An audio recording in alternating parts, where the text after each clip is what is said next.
All matter is made up of chemical elements, like the ones on this periodic table. Chemical elements are a pure chemical substance made up of one type of atom, and the nucleus of that atom is made up of two types of nucleons, protons and neutrons. These nucleons are held together by what is called the nuclear force. This force is what binds all protons and neutrons into atomic nuclei. The nuclear force is a complex program that brilliant minds around the world are still trying to understand. Elements are the building blocks of all matter and are distinguished by their atomic number, which is the same as the number of protons they have in their nucleus. For instance, the nucleus of an atom of oxygen has 8 protons, while the nucleus of an atom of carbon contains only 6 protons. If we chemically bond one atom of carbon with 2 atoms of oxygen, we get the molecular formula CO2, which of course is carbon dioxide. The bonding of molecular elements is very important when considering the programming of life. Each bond is determined by a chemical program prescribing exactly how the elements will bond and how strong the molecular bond will be. The chemical bonds are programmed by the electron shells that they share electrons, and that determines the distance between the atoms, it determines the bonding angles, it determines how they fit together, which ultimately determines the chemical bonds. There are 4 main elements that all life is composed of: hydrogen, oxygen, nitrogen, and carbon. Hydrogen makes up about 59% of the atoms of life and is the most prevalent component of life. Hydrogen not only forms bonds with carbon, creating hydrocarbons, but it also combines with oxygen to form the compound most critical to life, water. When scientists examined the element hydrogen, they found that it would not exist if its strong nuclear force were larger. And if that force were smaller, hydrogen would be the only element in the universe. The nuclear force constant has been shown to be an extremely finely tuned parameter upon which all living organisms depend. Oxygen makes up 24% of a cell's atoms and is critical for metabolism in most life. Multicellular life typically transports oxygen by the use of hemoglobin in the blood. If the heme-oxygen bonds were stronger, cells would not be able to access the oxygen, and if the bonds were weaker, the lungs would not be able to oxygenate the blood. As you can see, there are many parameters in life that, if altered even slightly, would destroy its very existence. Nitrogen, at 4%, is another incredible element of life. It's a major component of proteins and genes, and although nitrogen makes up about 80% of the atmosphere in the form of molecular N2, that form cannot easily be absorbed by living cells. Most plants and animals rely on nitrogen fixation organisms to break down the nitrogen into a usable form. This process can also occur naturally through lightning.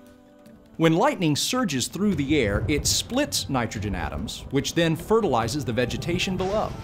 Once again, too much or too little nitrogen would significantly affect all life on Earth.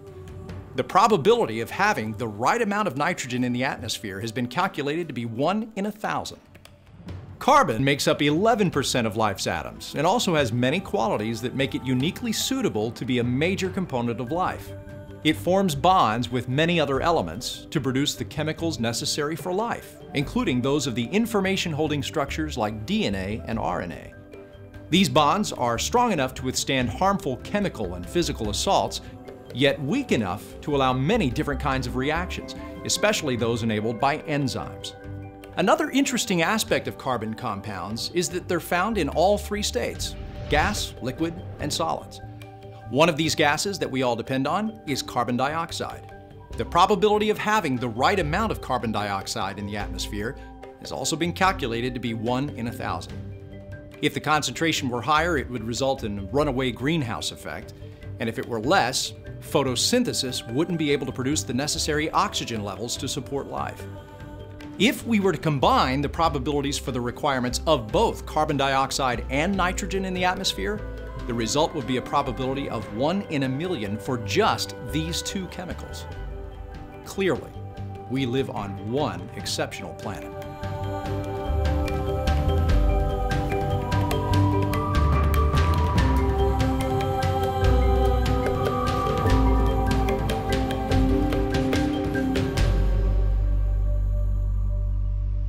There's an extremely common and critical chemical substance that's so essential to life that some consider it to be a programmed masterpiece.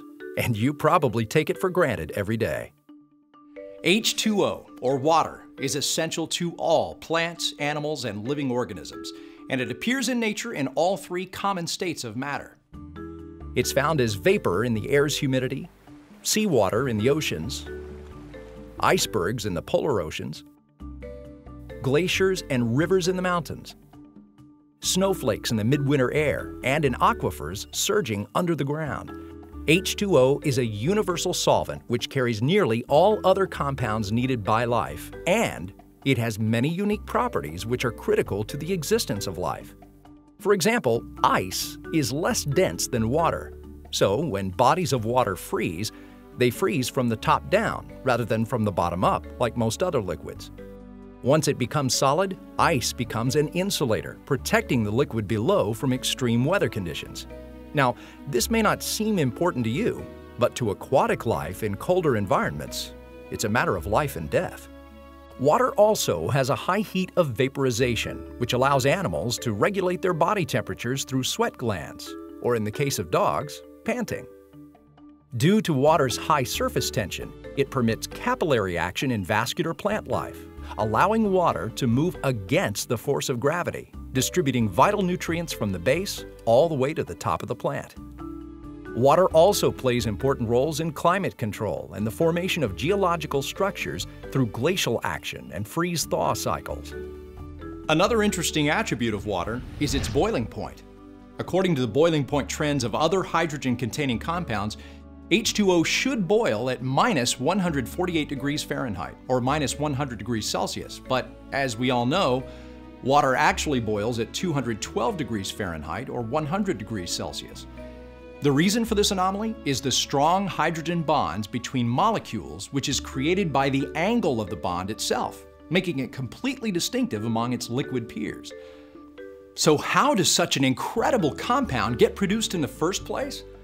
Well, there are many chemical reactions that produce water, but one reaction that occurs in all life is during the joining of two amino acids.